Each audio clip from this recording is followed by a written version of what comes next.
So we'll start with the HBT, that is heterojunction bipolar transistor, and it is different than your conventional bipolar junction transistor. Now, in order to this make it the advantage of this high heterojunction bipolar transistor is what? It gives you a larger this current gain.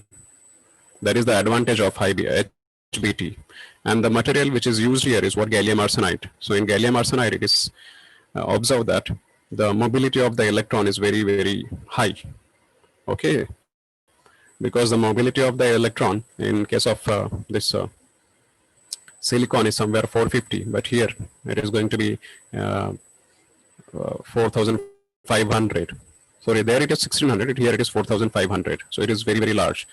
So because of this, the frequency you can increase the range of the frequency. And second, because of the heterojunction nature of the transistor, you can have a larger gain. Now, what is the meaning of the heterojunction? See, the conventional transistor which you have learned in the lower semester, it is called as homojunction transistor, because the material which are used to make all the layers, that is base, collector and emitter, all are same. Okay, if you are using silicon transistor, so it means that silicon material is used only. So your emitter, base and collector, everything is comprises of what? Silicon. If you are using germanium, then only germanium material. But in case of heterojunction bipolar transistor, we are using different materials like silicon, then gallium arsenide, and germanium or silicon. So combination of these two. But why to use it? What kind of advantage we are going to get because of this? So for that, let us have a look at this gain equation of a homojunction BJT. So transistor gain, when you are operating your transistor for amplification purpose in common emitter mode. So you can see that the beta gain of the transistor is what? IC divided by IB, right? This is what we are having, correct? So the gain, this gain can be increased by either you increase this IC and keep this IB fixed and increase the IC. So you can increase the gain, or what you can do, you can reduce the IB so that the beta can be increased. Okay. So how this is done in heterojunction transistor, because homojunction, this is the relation. Okay. So what is done that, because we are going to talk about the heterojunction transistor. So I said that heterojunction means what? The junction formed by two different kind of semiconductor material. It will not be between N type of germanium and P type of germanium, or N type of silicon and P type of silicon. It will not be like that. It will be different. Okay. So materials are going to be different. So if base is formed from one material, then the emitter will be formed from the different material. Okay. So that's why the name is what? Heterojunction. Now, what kind of property this that material should have? This the band gap, energy band gap should be very large. That kind of material is selected, okay, for the construction of what? This heterojunction bipolar transistor. Now, this is the construction of that transistor. It is NPN. See, we are not having PNPN because electron is having higher mobility than the hole. That's why we are using this N type of semiconductor material and gallium arsenide, especially gallium arsenide, because the mobility of this is very large. So here you can see that collector is there. It means that this entire region, N plus gallium arsenide collector contact region is there. So this is your actual collector here. Okay. Then here this is base is there, which is, you can see that it is comprising of P type of gallium arsenide. Here N type of gallium arsenide. Okay. And here, now this is the emitter, N type of emitter. You can see now it is not gallium arsenide. Before that, this is gallium arsenide, this is gallium arsenide, but here it is aluminum gallium arsenide. Okay, so material has got changed, right? Now here grading layers are there, and here N plus gallium arsenide. So see, wherever there is a this brown, sorry, this gray region is available, there is nothing but your metallic contact. That is the place where you are going to create your terminal. Like emitter terminal will be built here, then base terminal will be built here, then collector terminal will be built here. So it is shown with this gray color. And wherever this metallic contact is going to be built, you can see that whichever semiconductor material is used, it is represented with what?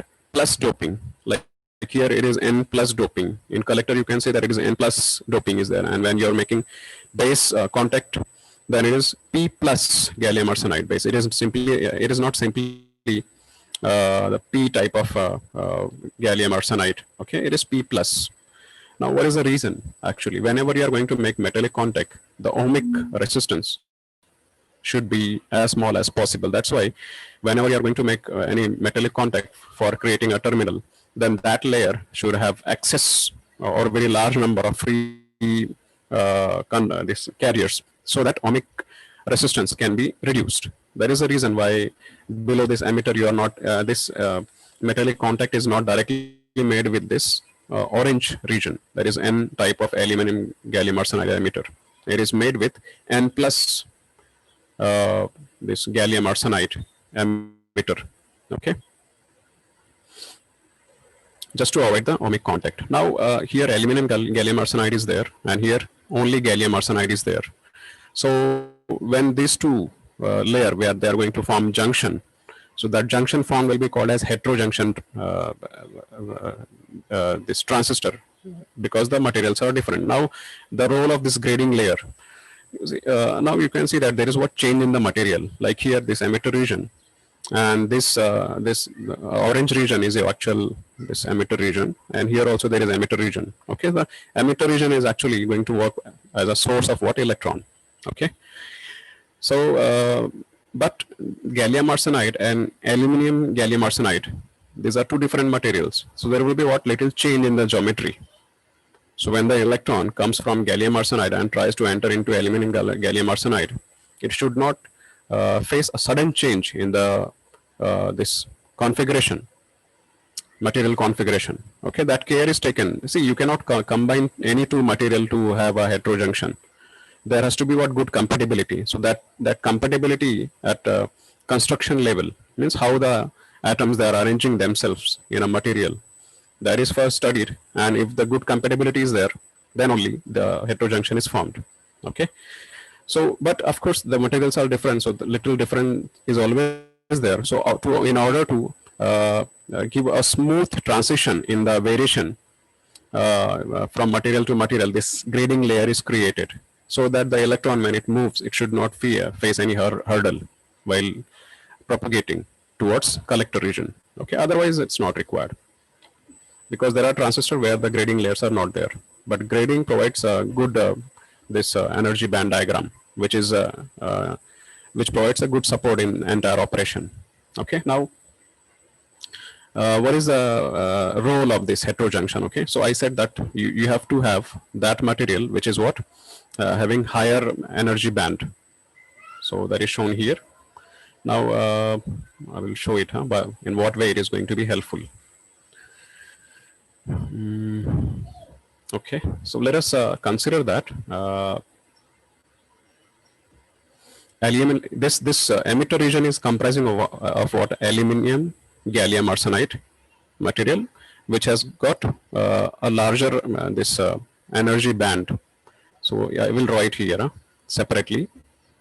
This is, suppose, the conduction band, and this is the valence band of the aluminum gallium arsenide. And so you can see that this is the forbidden energy, this forbidden gap between the conduction band and the valence band. And if I go for the similar band diagram, energy band diagram for gallium arsenide, so if I say that this is the energy level of the conduction band in case of gallium arsenide, okay, and then in valence band will be somewhere here. So you can see that the energy band gap between the two energy band is what? Smaller in case of gallium arsenide, but in case of aluminum gallium arsenide it is very large. Okay, so now just keep this two things in your mind. Now we are going to combine these two material and the collector. Okay, so collector and base, they are comprising of same material, and emitter and base, they are comprising of different material, where this kind of change is there in the energy band diagram.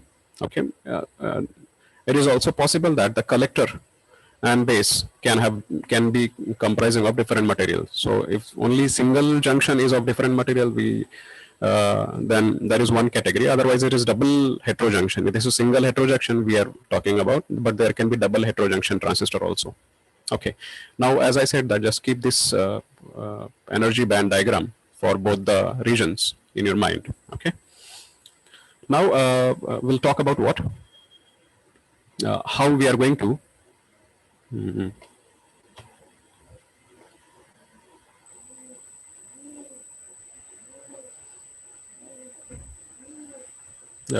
look at what the improvement in the gain of this heterojunction transistor. Okay, so just look at this. It is beta is what, ratio of IC to IB. Now, what is IB actually? Okay, so if you look at this, I will write here. This is your entire transistor, suppose. Okay, this is the base region. Okay, this is emitter, this is base, and this is collector. Okay, so what happens that this is NPN. Okay, NPN transistor is there. So when the electron, it is injected into the base, then it comes in contact with the hole. So sum of the hole and electron means, because hole is there, then whatever actually what we are expecting, that the injected electron from the emitter, it should go directly to the collector. But what happens that some part of the electron, they are getting combined with the holes. Okay, so there will be what, drop in the amount of carriers which are collected in the collector region. So in order to reduce that, you can reduce the base region. But if you are reducing the base region, then what is going to happen, that the resistance of the base region is going to increase. Okay, if the resistance increases, then you are knowing that the power loss is going to take place. So that should not happen. You should have low resistance from the base region. At the same time, this recombination should be ideally zero, but that is not going to happen. Okay. Second, some of the holes, they are moving what, towards this because this base emitter junction is what, forward bias, right? So some of the holes, they are moving towards what, the emitter region, and the motion of hole, it supports what, motion of electron. Okay, so it means that the number of holes which are moving into the emitter, same amount of electrons, they are moving into the base region. So you can see that now the entire electron which is trying to move towards the collector, some will be wasted in recombination, and some will set this small base current. Okay, so actually it's a loss of electron. So if you want to increase the beta, then this should be as small as possible. So what we can do, we can try to have avoid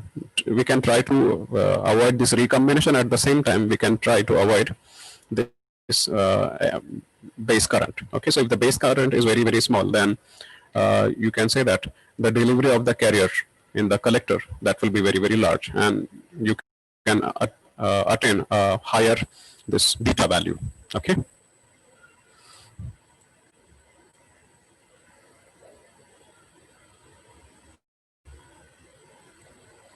Now we'll move to now how this is done actually. Okay, so for that we need to go to the energy band diagram. So I already said that there is what, a larger gap between the valence band and the conduction band when we talk about the aluminum gallium arsenide, whereas lesser energy when this band gap is there in case of gallium arsenide. When these two materials are combined to form this heterojunction, then something like this is going to happen. Now, because see, when we talk about the holes which are present in this base region, they are lying somewhere here, just above this valence band. Okay, but the valence band in case of aluminum gallium arsenide is somewhere here. So if a hole, it has to move, it has to flow into what, the valence band of the aluminum gallium arsenide, because your base to emitter junction will be what? Forward biased. Okay. So in order to set a base current, a larger voltage is required. Okay, because there is a huge gap between these two energy level. But at the same time, if you look at the energy gap between the conduction band here and the conduction band here, there is very little. So if we apply a fixed particular voltage, forward bias voltage across this base emitter junction, in case of heterojunction transistor, then a small voltage is sufficient to push the electron from the emitter to go into the base region. But because there is a huge energy gap between the valence band of gallium arsenide, there is base region, and this aluminum gallium arsenide in the emitter region, a larger voltage is required. So what happens that the electron in emitter region is going to see a very small this barrier potential, whereas the hole is going to see a very large potential barrier at the heterojunction. So what happens that, and now you are not going to apply different voltage for different charge. When you're applying some potential, forward bias potential across base emitter junction, then that potential is what common to electron and common to the hole also. Okay. But it is small enough so that the electron can overcome this barrier and can go into the base. But that potential is not sufficient for the hole to cross this junction. So because of that, what happens that whatever the contribution of the electron in setting what the base current, okay, that is stopped. And what happens that majority of the electrons which are injected into the base, okay, they move towards what? Collector. And the collector, since their base and collector region is what? Reverse bias, all the electrons, or you can say now this time a larger amount of electrons, they are getting collected. And this is how the gain is what? Improved. And since you are using gallium arsenide material, then the mobility of the transistor is very high. So frequency is also increased, and the power level, that also can be increased. Okay, because the gain of the transistor is very large. Okay. So this is what happened in case of heterojunction bipolar transistor. Okay. So here mathematically it is shown that in case of graded HBT, that is heterojunction bipolar transistor, that beta, you can see, you can compare the two equations. This is the additional part which is coming in case of heterojunction transistor. So this beta is what directly proportional to this e raised to energy band energy gap divided by kT. So just now I said that before I said that the energy band gap, this between conduction and valence band, should be large. So if that is larger, then the beta can be increased. So that is the advantage of this heterojunction bipolar transistor. Okay. So this is about HBT. Now we'll move to what next transistor? MESFET.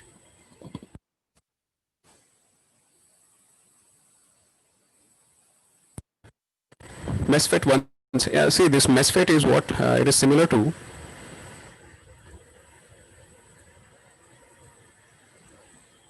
your FET, because we are going to deal with what this field effect transistor, but this field effect transistor and the next field effect transistor, FET, which we have discussed in the lower semester. Okay, so now this is what metal semiconductor field effect transistor. Okay, so these can be used.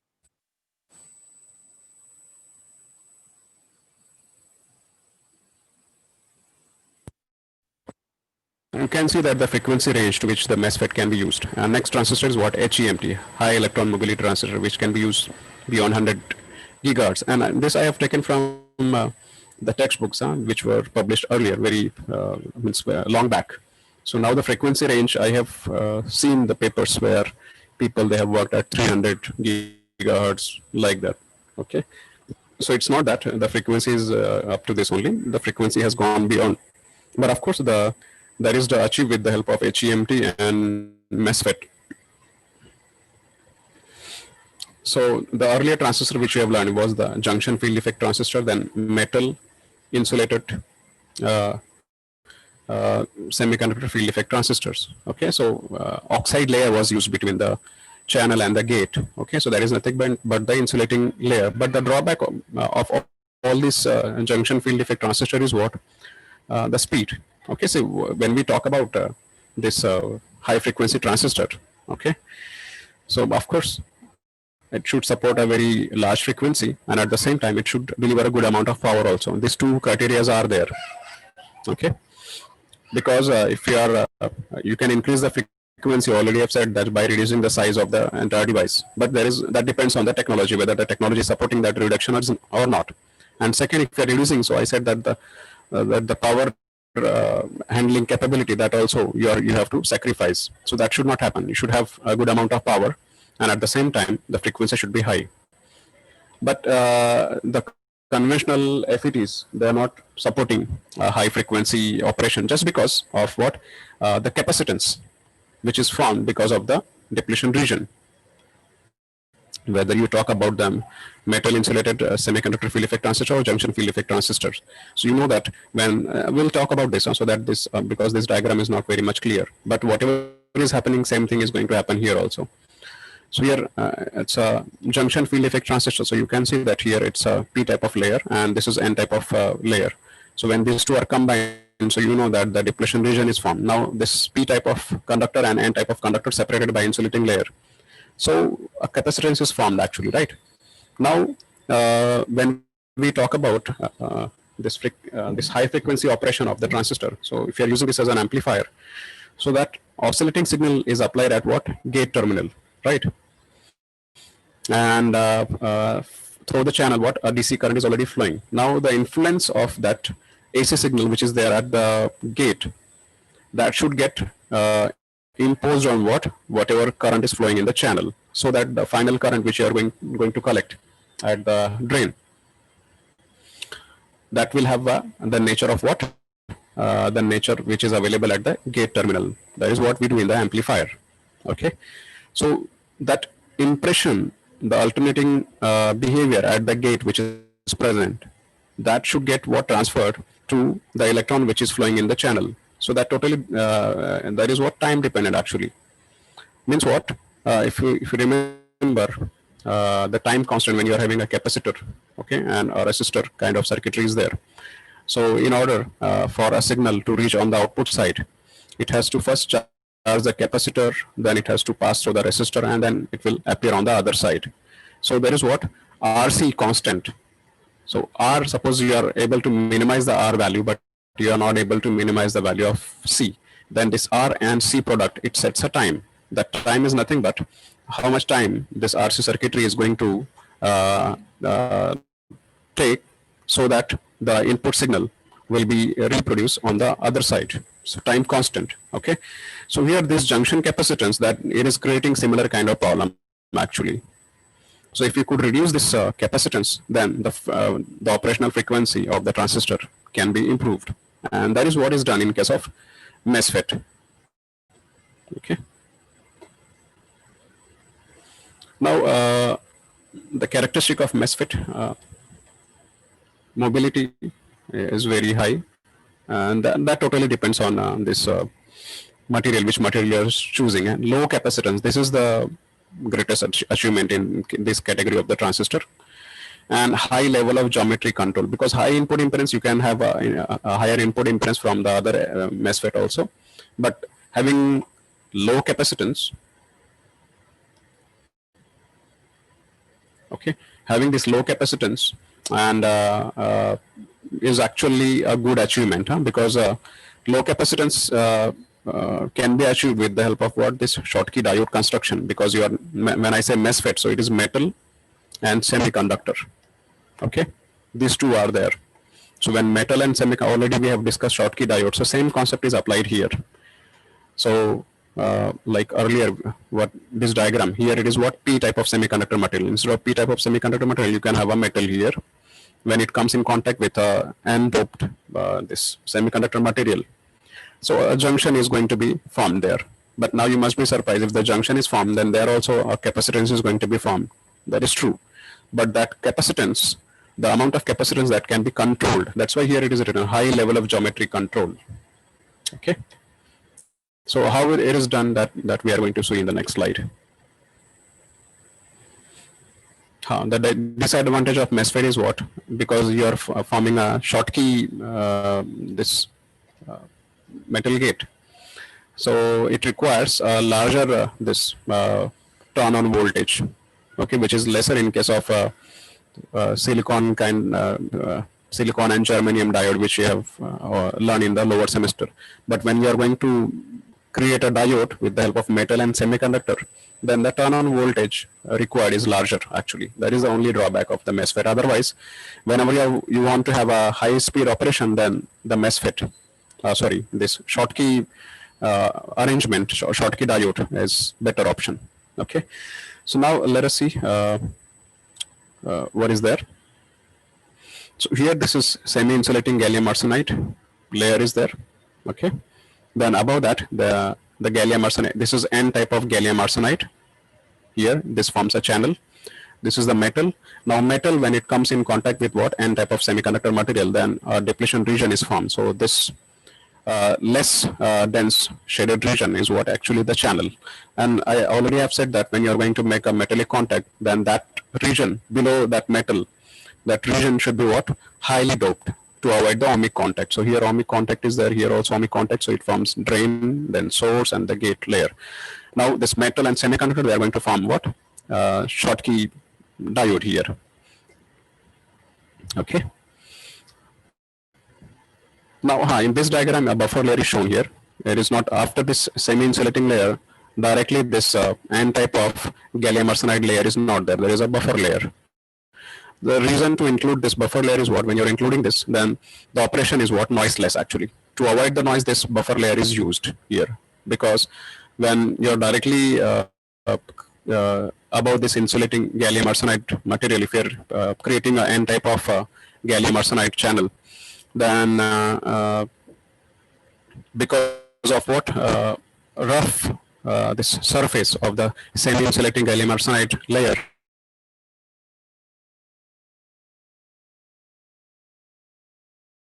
created here. Okay.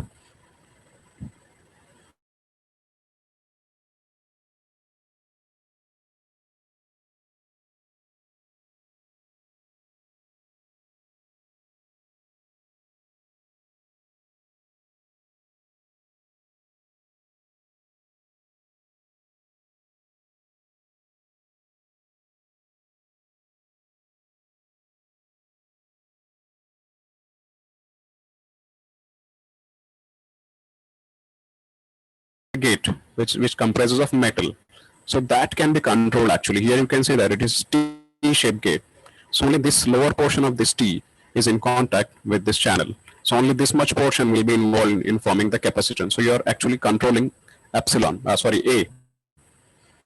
So by controlling that, what you are doing actually, you are controlling the C. Okay, that's why in the characteristic or the advantages, it was said that high level of geometry control. Because of this ability, you are able to control the capacitance effect, and finally the time constant you can control, and the operation becomes very high speed. Okay, and the operation of the MESFET, it is similar to the other this transistor only. You can see that there is the same operation. You have already seen that. If you apply a reverse bias potential here, then the depletion width is going to increase, which reduces the free carriers in the channel, and this is how you are going to control the amount of current. Okay, so rest of the operation is similar to the earlier one only. There is nothing new. This PPT is actually prepared according to the notes actually. Okay, so I will upload this in the Google class, and you can use this for reference, and the same can be used for as a notes also. Okay, application, it's a high frequency this application. I already have said that noise performance is very good, because trapping and release of the carriers into and from the surface states and defect is what eliminated just because of that buffer layer. So that buffer layer actually, it avoids that whatever defect is there in the this semi-insulating gallium arsenide material that is overcome with the help of that buffer layer, and because of which the performance becomes what? Noise free.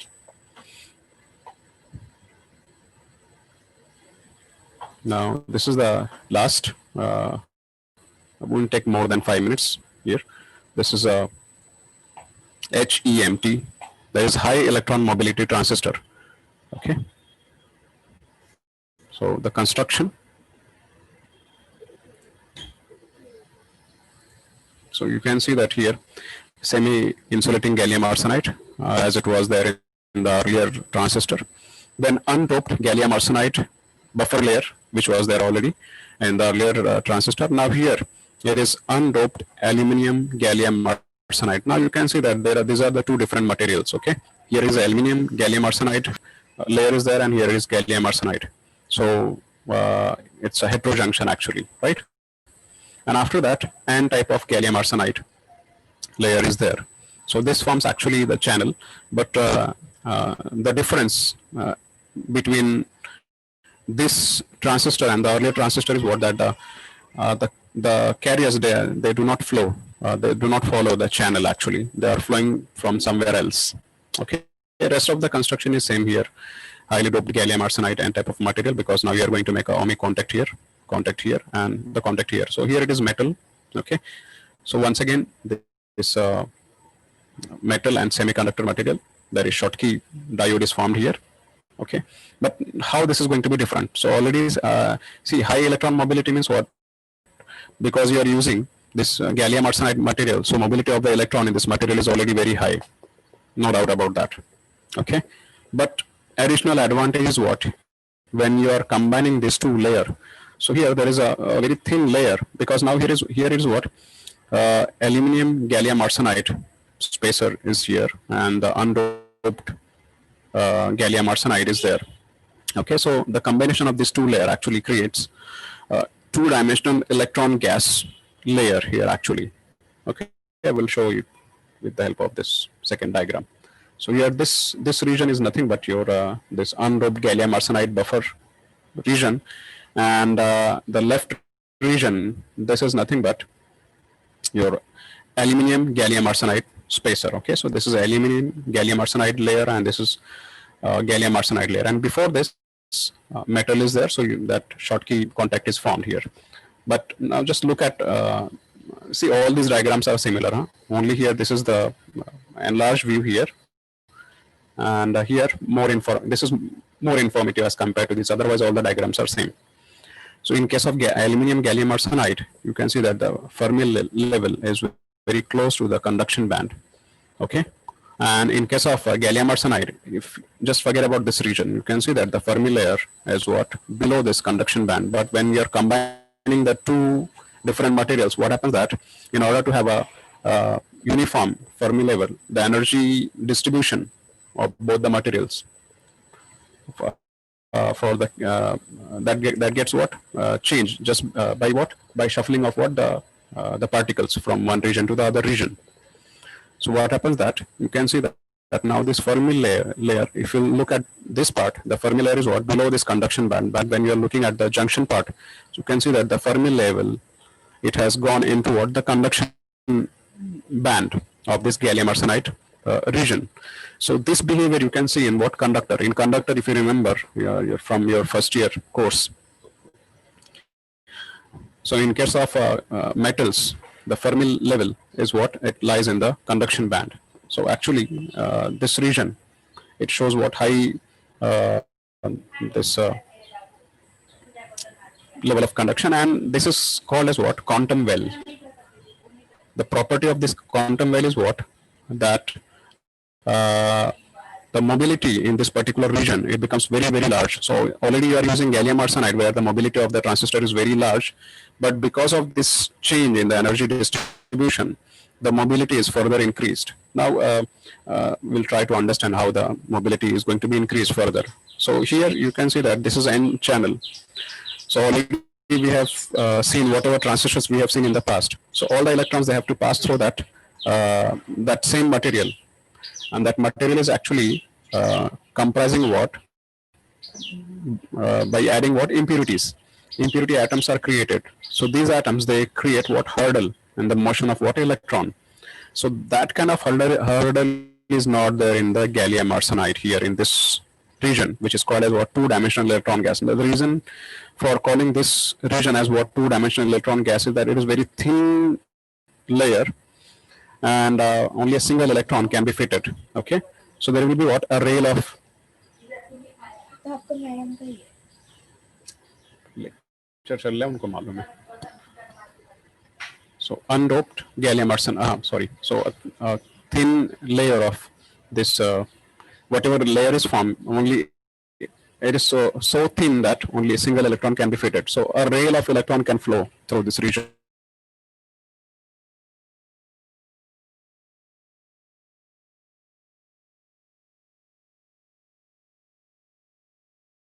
Electron gas layer. So mobility is too high here. So what happens that when you are applying biasing potential, so electron, because of having what? Very high mobility, instead of following this particular path, they follow this path. So if you look at this path here to here, so you'll feel that, okay, the path is very long actually. Okay, but it's not like, but remember that the mobility is so high that the electron which is passing through this path, it will take a longer time. But the electron, when it passes through this path, it is going to take a very small time because of the high mobility.